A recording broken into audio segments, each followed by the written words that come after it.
ɗan hakkin da ka raina shi ke tsole maka ido. Kamar yadda kowa ya sani, akwai abubuwa da dama da muke aikatawa waɗanda zai iya yiwuwa a ɓangaren mu ba wani abu bane, amma kuma cutarwa ce ga wasu da muke mu'amala ko rayuwa tare da su. Ko da yake, inda za ka fara fahimtar son zuciyar da ke tattare da yin hakan, sai a lokacin da wani ya yi wa mutum kwatankwacin abin da yake yi wa wasu, sai ka ga ɓacin ransa a fili. Kaga kenan ya tabbata cewa kansa kawai ya sani amma bai damu da haƙoƙin wasu ba. A wani ɓangaren kuwa, wasu ɗauka suke babu wanda ya kai su wayewa, ilimi, gaskiya, sanin yadda duniya take da sauransu. Shi yasa a duk lokacin da ake hira, muryarsu ta fi ta kowa yawa. Duk maganar da wani ya kawo za su taɓa su ci gaba domin a tsammanin su sun san komai. Wannan yasa ba sa shakkar amfani da kalmomin da za su ɓata wa wani rai, duk da sunan faɗin gaskiya. Sun manta cewa ko gaskiyar mutum zai faɗi, akwai yadda ya dace ya faɗi har wanda yake faɗin domin sa ya fahimta. Babban abin da masu irin waɗannan halaye ba su gane ba shine, a duk lokacin da mutane suka fahimci wani da irin wannan ɗabi'ar, sukan tsane shi a zuciyarsu, ko su rika ɗaukarsa sakare wanda bai san abin da yake yi ba. Inda babbar matsalar take ma, ɗan ƙalilan ne za su iya tunkararsa da maganar, a maimakon haka sai dai su ci gaba da faɗin munanan kalamu a kansa.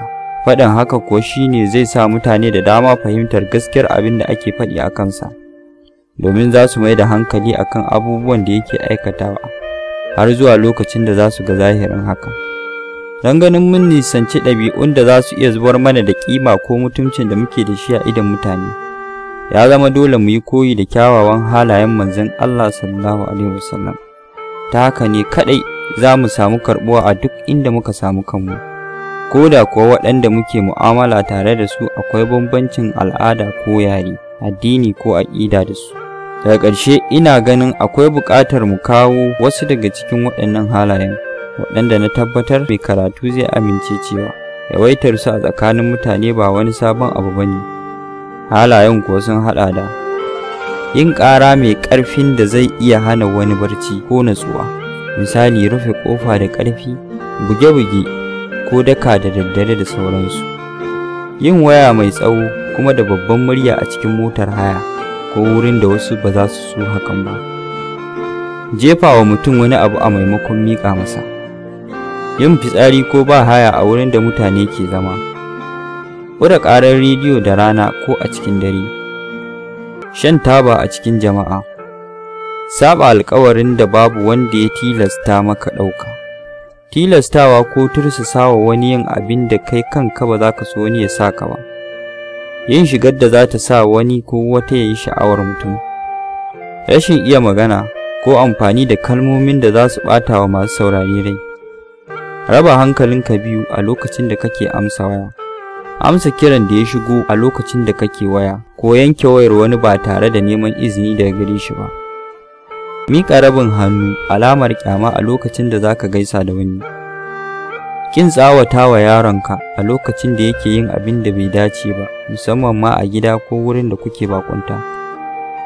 Rage abinci ko abin shan da bai yi yawan da zaka rage ba, kuma ko ka rage babu wanda zai yi amfani da shi. Ƙin lallashin yaron da ke kuka a cikin jama'a.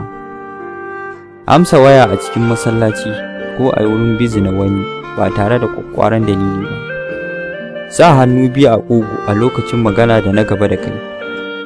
Yi wa mutanen da ka tarar tambaya kai tsaye ba tare da gaishe su ba.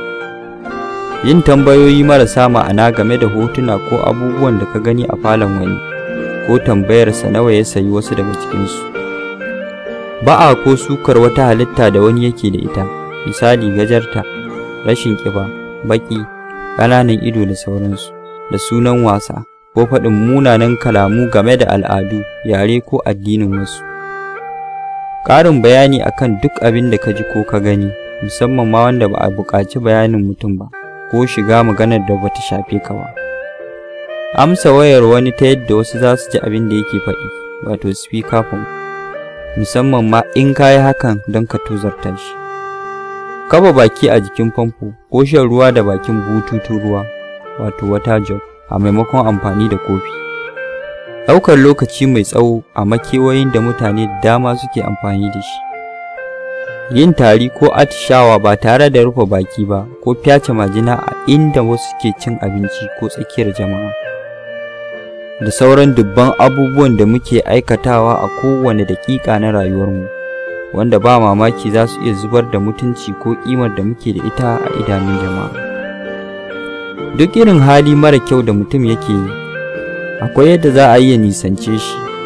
Ɗaya daga cikin hanyoyin kuwa akwai cika haƙoƙin da Allah maɗaukakin sarki ya sanya a tsakaninka da sauran jama'a, maƙwabta, ɗan uwa, abokai da sauransu, musamman ma in akwai bambancin al'ada, addini, yare, asali, tunani, siffa ko launi da sauransu.